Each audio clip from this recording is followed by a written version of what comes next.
Trees in every country. Trees, you know we can work together and learn what we need to meet the challenge. Hello, and welcome to the ISA Conference Rewind video series. I'm Paige Taylor, Marketing Assistant with the International Society of Arboriculture.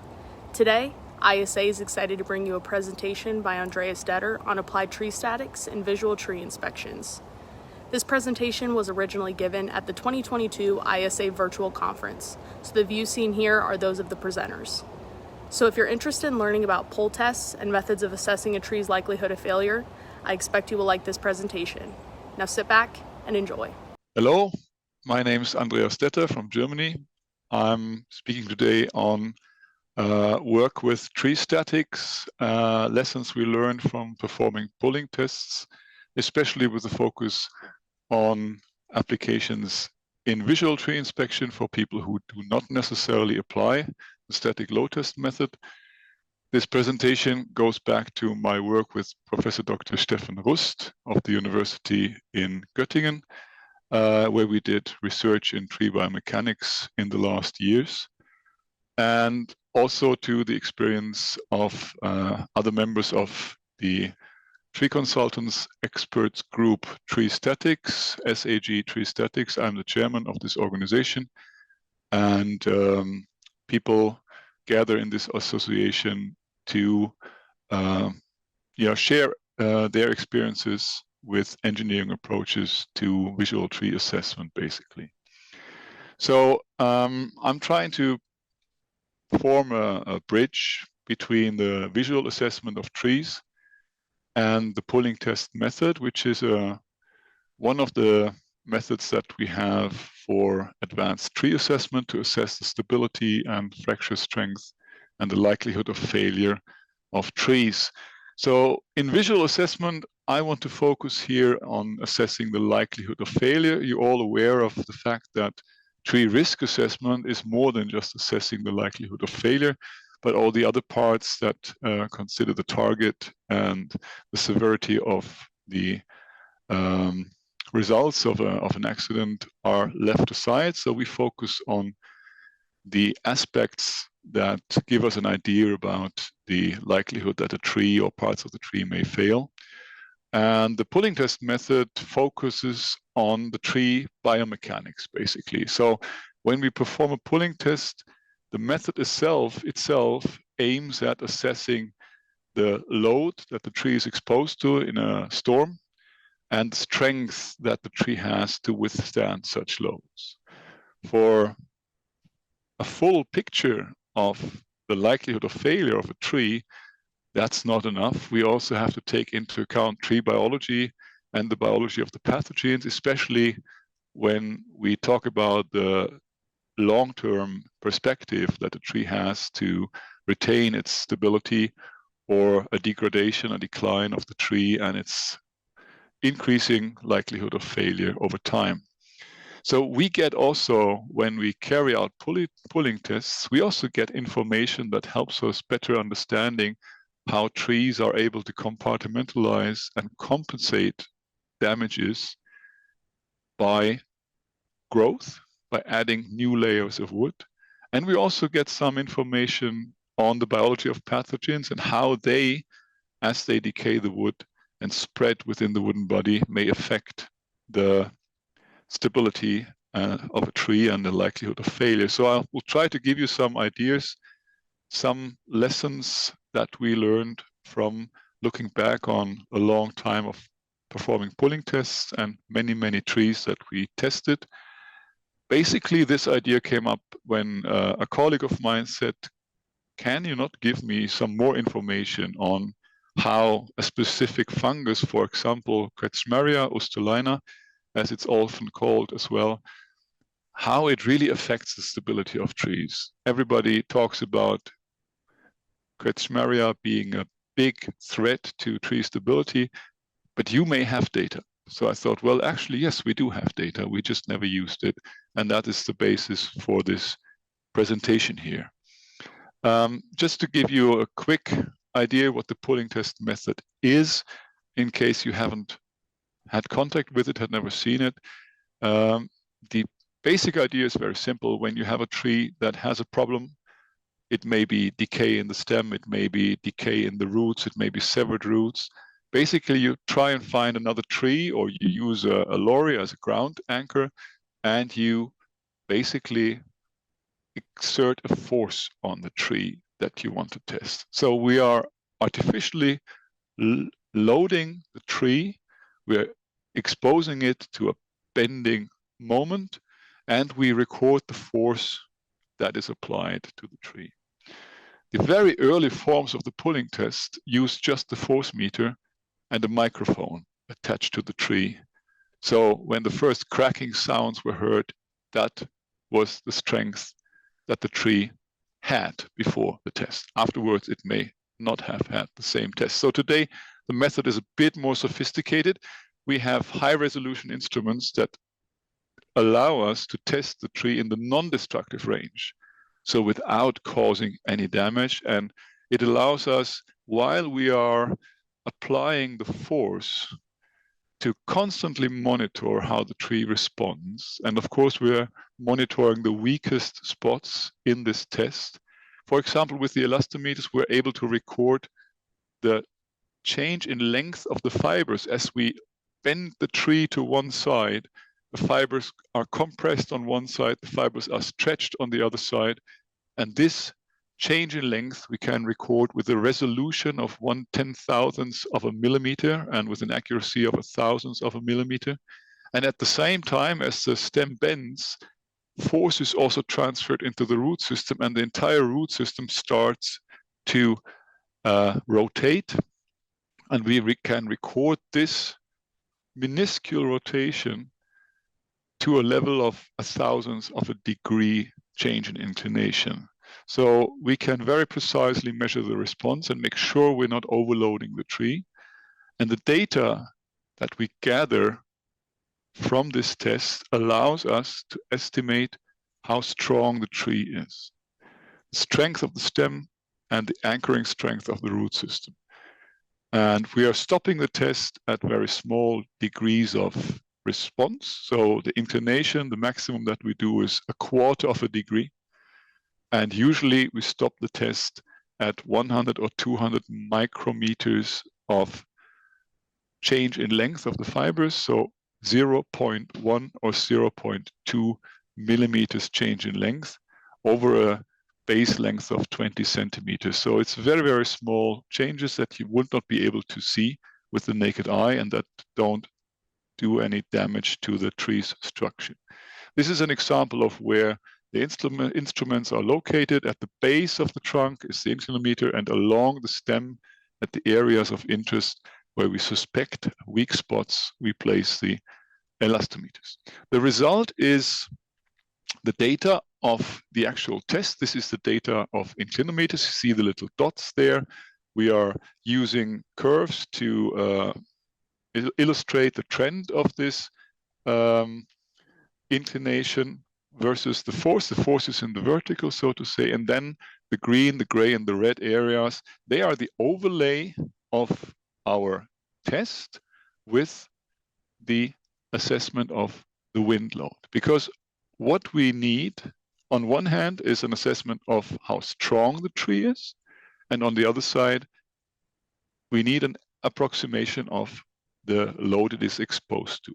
And for this wind load assessment, we use methods that are based on engineering standards. For example, the software Arborists that we use works based on a procedure that's fixed in a wind code. This is the Euro code that is designed for point-like oscillating structures. And we also use statistical wind data on the structure of the wind and the wind speeds that occur in a certain region from these national wind codes. In the US is the Association of Civil Engineers, and this is code 7.1 for wind effects on structures. And there are obviously other national regulations that are all very similar in their structure, and we can use that data to assess the wind loads on trees as well. But we need to have adaptations for tree exposure in an urban environment, because these guidelines, they are not designed for trees, they're designed for the built environment, for built structures, and there are obviously differences for trees. But we can also use the dynamic modeling that is established in these building codes with the adaptations that we have to mimic a tree's behavior in natural wind. And this is basically based on the idea that the tree is taken along with the gust of wind and then starts to come back a little bit, and then the next gust comes and takes it along again. And when its restoring force is greater than the wind force, it will slide back a little bit again. And this mechanism leads to a picture that you see here in this cloud of strings, as Ken James called that. This is a pattern of tree behavior and wind, and you see it's chaotic, but there's also the typical structure of this oscillations, twisting, turning, and then reaching the maximum deflection, which is what we use as a reference for the static load test. What I did here in this graph is just adding up wind load estimations for a great number of trees. This is 850 trees roughly. We have many more. This is just a selection of some years of our work. And you can see when you know the tree height, that's on the baseline, you get an idea how great the wind loads are. Of course, this is a big variation because the actual wind effects on a tree depend on many parameters and properties of the tree, characteristics of the built environment. This is all parts of the estimation that we make to get the wind load, but we can see here that the estimations are very sensitive to tree height. The tree height works roughly in the third power. So if you have a 15-meter high tree, you are roughly at something like 125 kilonewton meter. And if you double the tree height, you get 8 times the wind load. With 30-meter height, this is more than 1,000 kilonewton meter. This sensitivity makes it so important to really measure the tree height and get accurate measurements of tree height, because that's an important basis for the assessment. Even if you just increase the height of the tree a little bit, let's say from 20 meter to 21 meters, that's a 5% increase in height, 1 meter in 20-meter height. And with 5% increase in height, this power of 3 correlation would lead to 15% increase in the wind load. So you can see that increase in height generates quickly a rather high wind load. The size of the circles here is the stem diameters that we measured to the same scale. We can also look at the site where the tree is growing and compare wind loads that we determine with our wind load estimations between trees that grow in the landscape, in the open landscape, and compare that to the built environment. And from this graph, you can see that on average, of course, there's lots of variability because tree heights are different, crown sizes are different, the actual conditions at the location are different. But you can see on average in the city, the wind load is only half of the wind loads that may occur in the open landscape on average.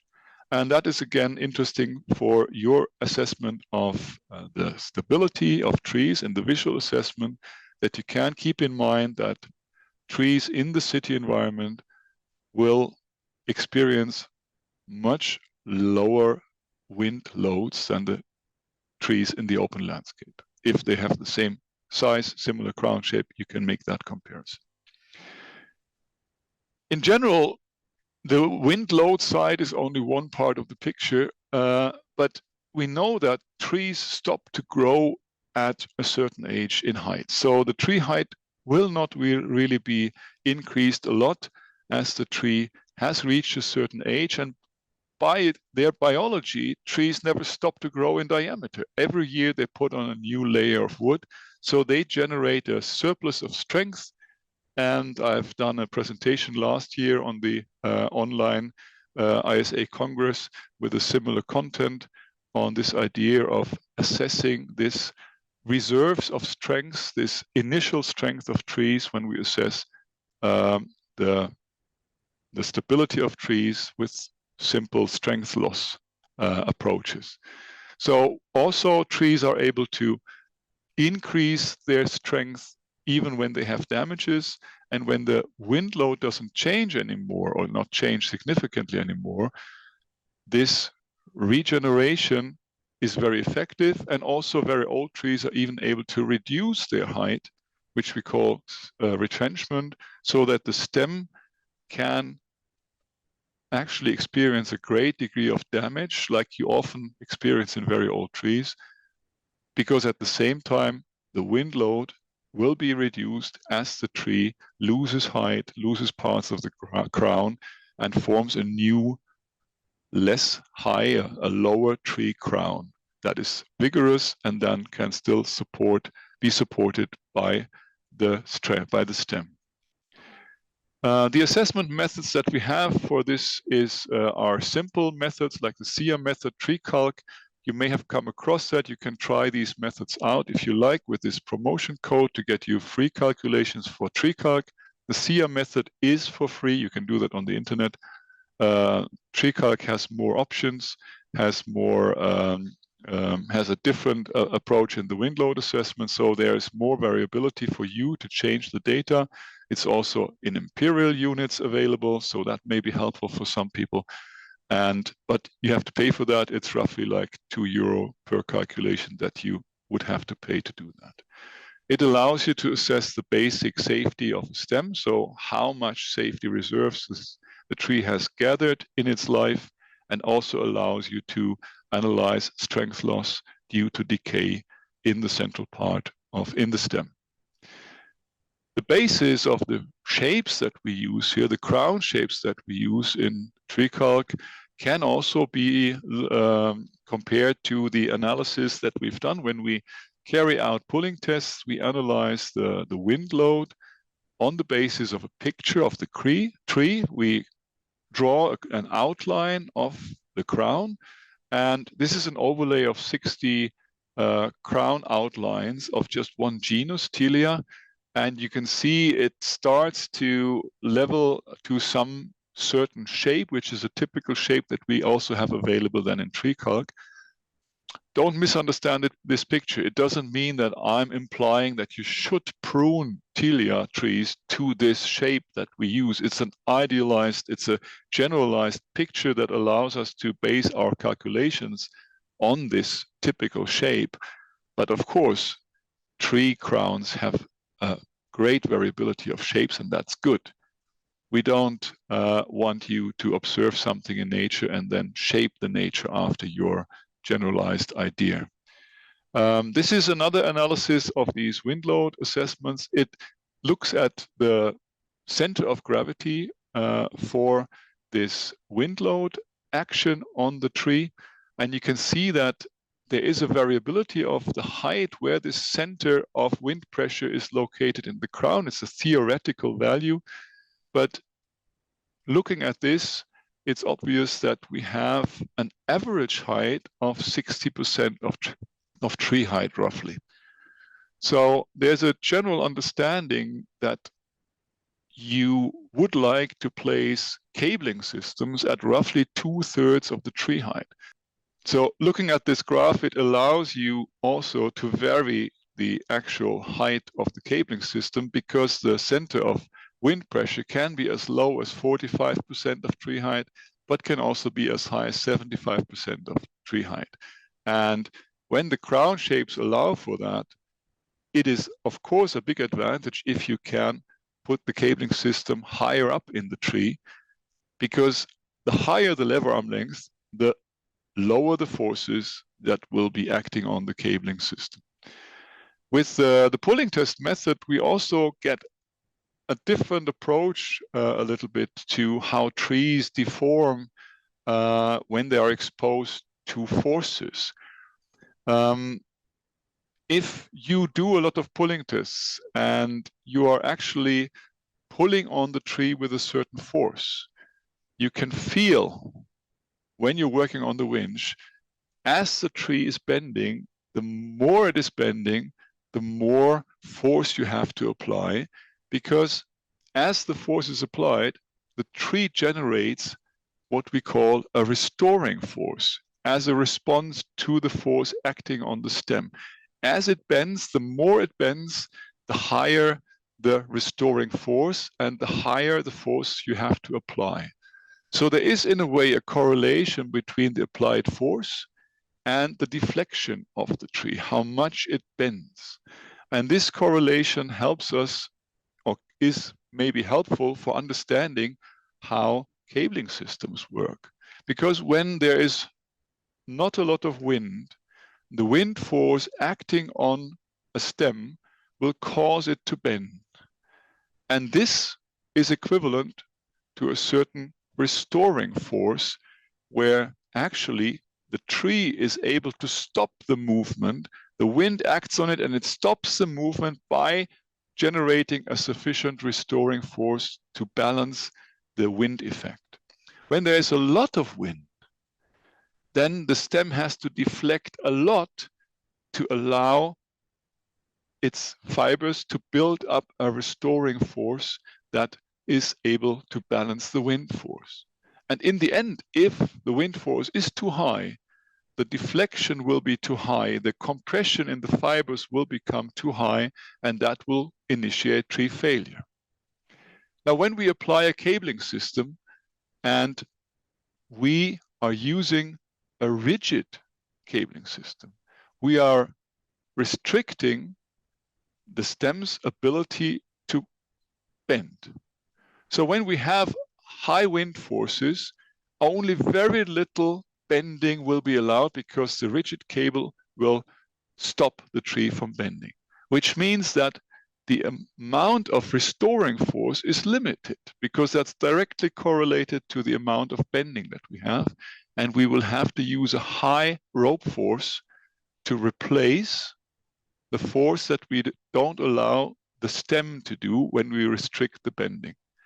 If we use a dynamic cabling system, the same wind effect, the same force acting exerted by the wind causes a larger deflection, because we have a dynamic, a flexible cabling system. So we allow a large restoring force to be built up by the tree, and only the surplus will be covered, will be taken over by the rope force.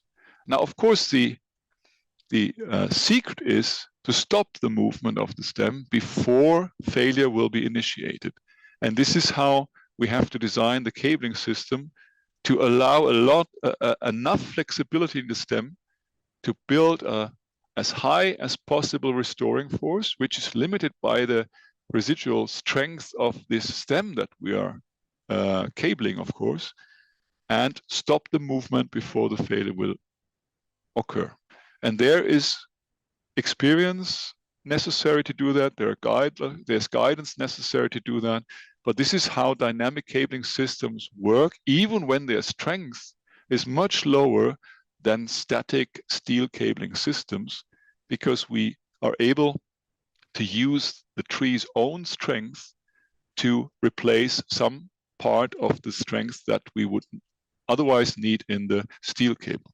Of course, if, for example, a branch union or a stem union is broken already, then there is very little residual strength. So we have to use static cabling systems, steel cabling systems, because we don't want the tree to move.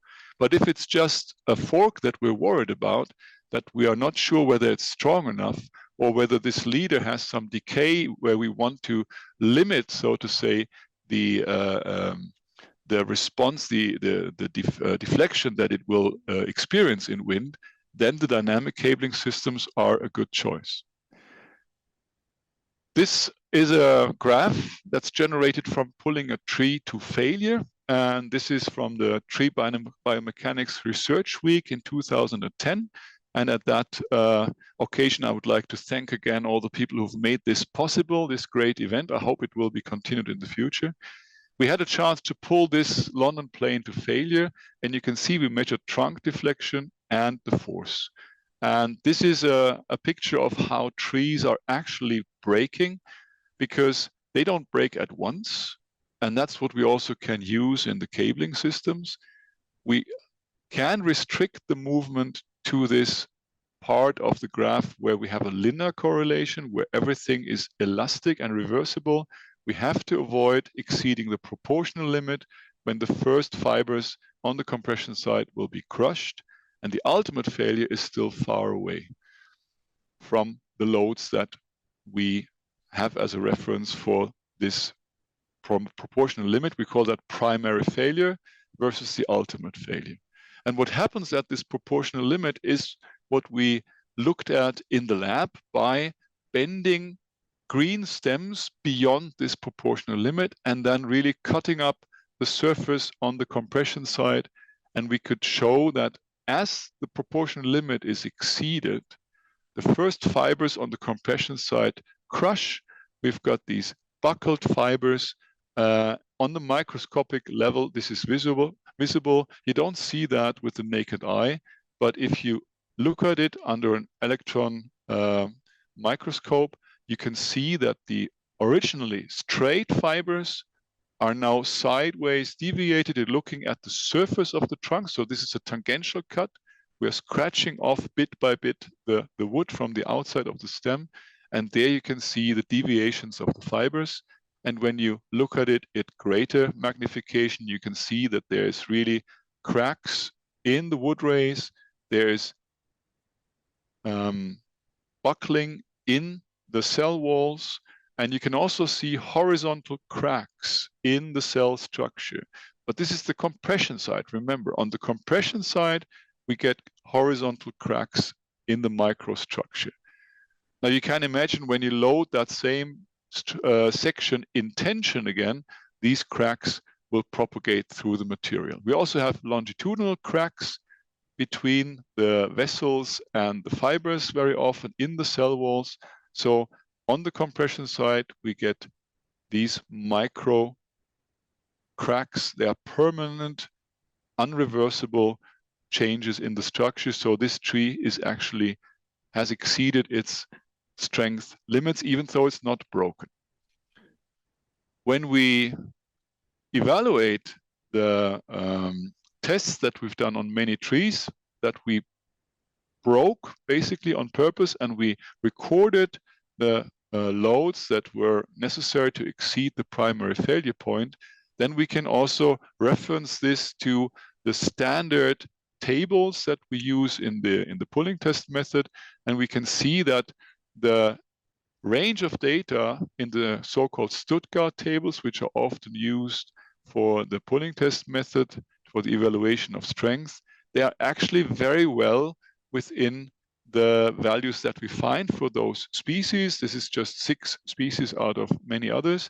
You can see there's a big difference for the first one, which is the Aesop pseudoplatanus, where the data in the Stuttgart tables is very, very conservative. Actually, the trees that we tested were much stronger than we suppose from the tables. And the reason behind that is we only tested very young Aesop pseudoplatanus. And young trees have much greater possibilities to undergo high bending, high deflection before they fail.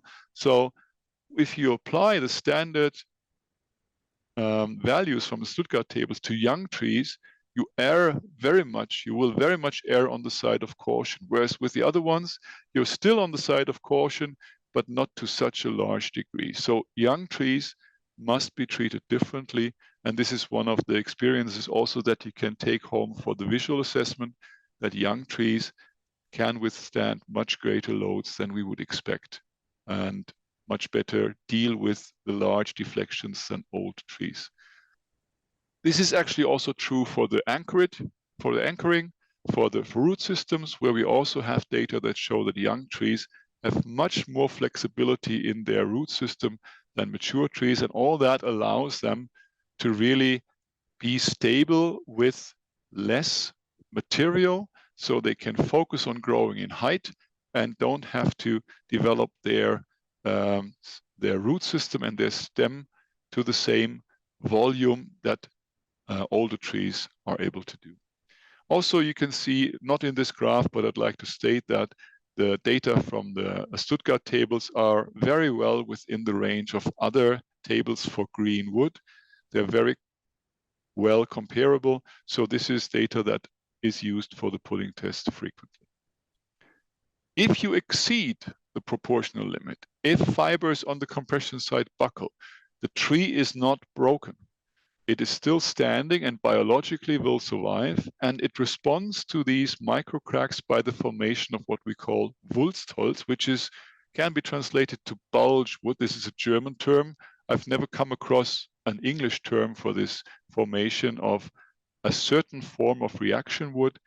Actually, you can see the horizontal bulges in the left picture, and in the right picture, they're more at an angle, which is also typical for these micro cracks on the compression side, that they run sideways, and then the tree forms greater volume of wood above the micro cracks in the structure, and it's also at the same time more flexible wood, so it doesn't bear the danger for the crack to propagate in the new wood. If it was very rigid and underneath is the crack, then the likelihood of cracks propagating through the new layers of wood would be very big.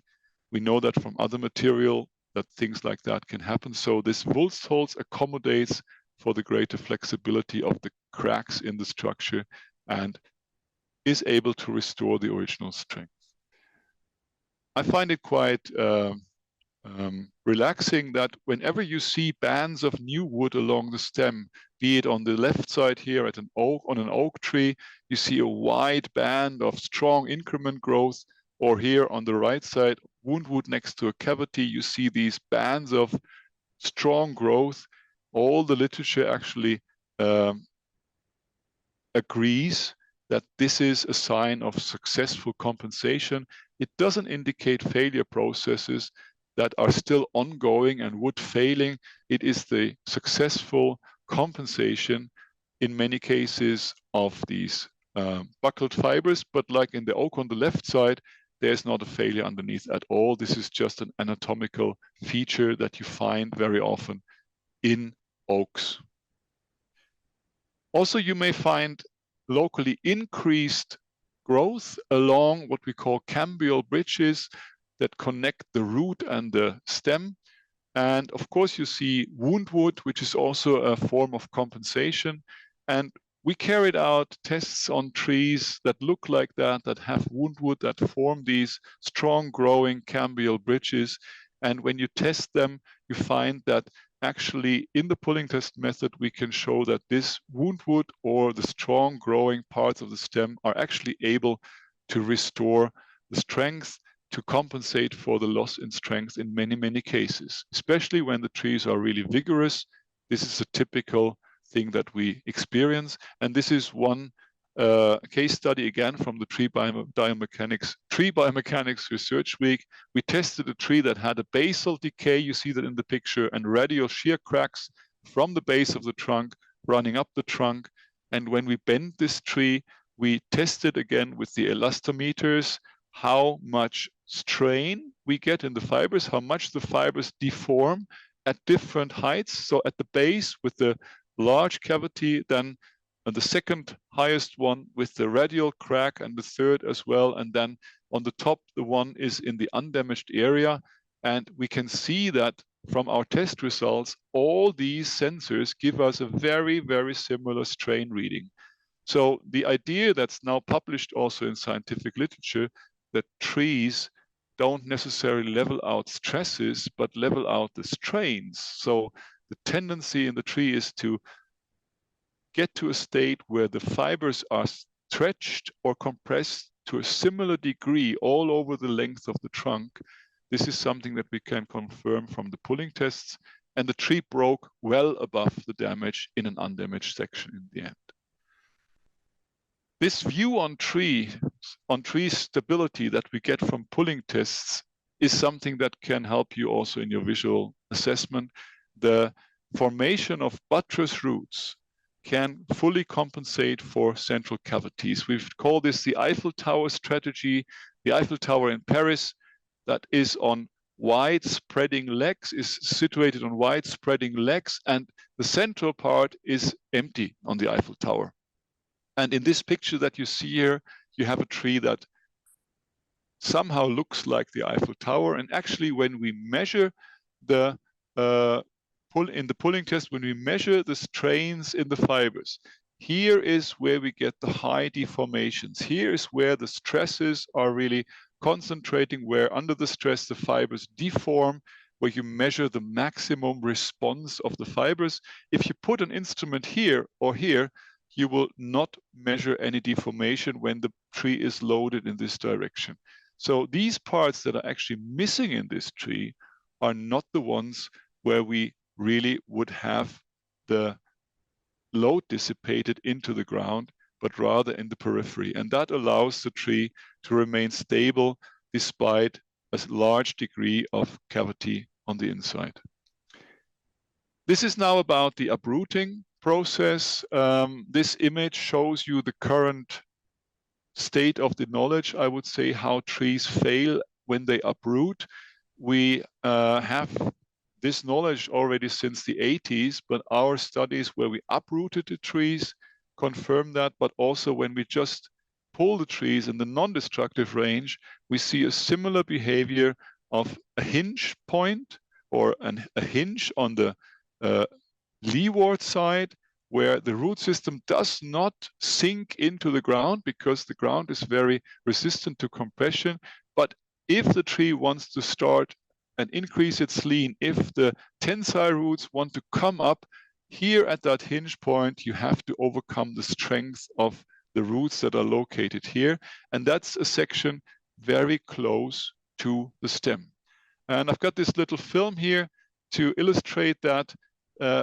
This is an accidental recording. We pulled the tree. We wanted to pull the tree to failure for a study project. And when the rope broke, you can see how the root system actually is shaking very close to the trunk. This is what we call the static effective area. It's positioned roughly 1 to 1.5 times the stem diameter to both sides of the stem base. And here's where we get the maximum deformations of the ground as the tree is suddenly released and shakes back and forth. This was, for me, a quite good illustration of where actually the strength of the root system is generated. And after a storm, you may look for the cracks in this static effective zone. So that's a picture taken after a strong storm where that tree was not fully tipped over. It's not on the ground, it's still standing, but we see the large cracks in the ground at the periphery of this static effective area. We also, at the Tree Biomechanics Week, I had the chance that some colleagues, I think it was colleagues from Bartlett, were using an air spade to excavate the root zone of one tree, 2 trees actually, that we pulled to uprooting failure, where they were strongly leaning and they couldn't resist anymore, but we didn't pull them to the ground, but let them stand back up. You have another presentation at this ISA web conference by Philip van Wassenaar, who worked on this project with me, where we also looked at the development of some of those trees that were not pulled to the ground over the years. And here is one of the trees that was overloaded, where the root system was really overloaded and the resistance of the root system was overcome.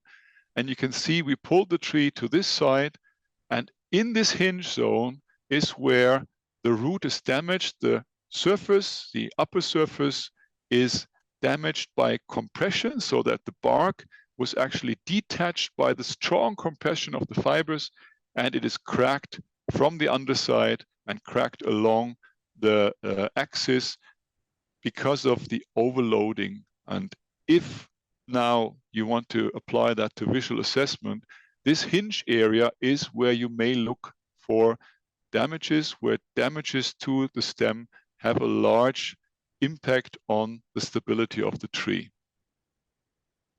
If the tree wants to restore its strength, it will grow strongly exactly in that zone where the greatest stresses can be expected. And that growth happens on a concave structure, so it's curved inwards. The bark is on the very outside, the cambium is on the outside, and the cambium forms new layers of wood every year.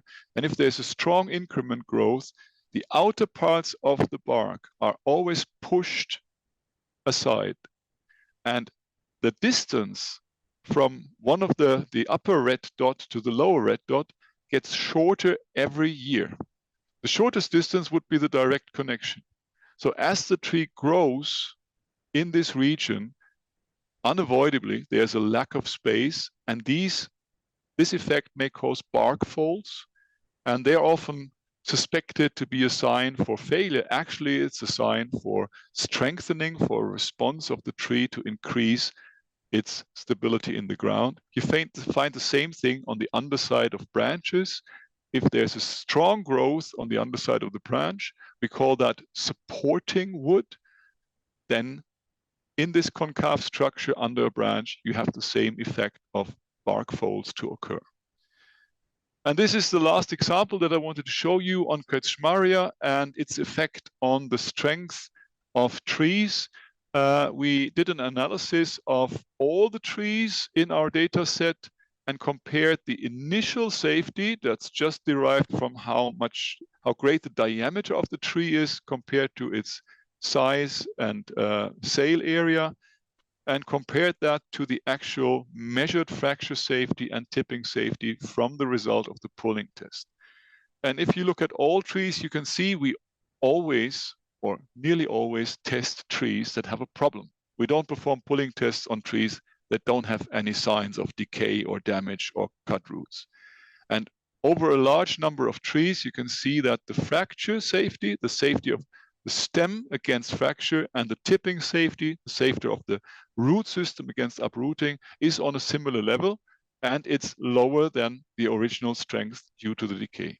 Now, if you look at trees with Kretschmaria, you can see that the fracture safety typically is much lower than the tipping safety, which I found surprising because Kretschmaria is described as a fungus that acts on the roots.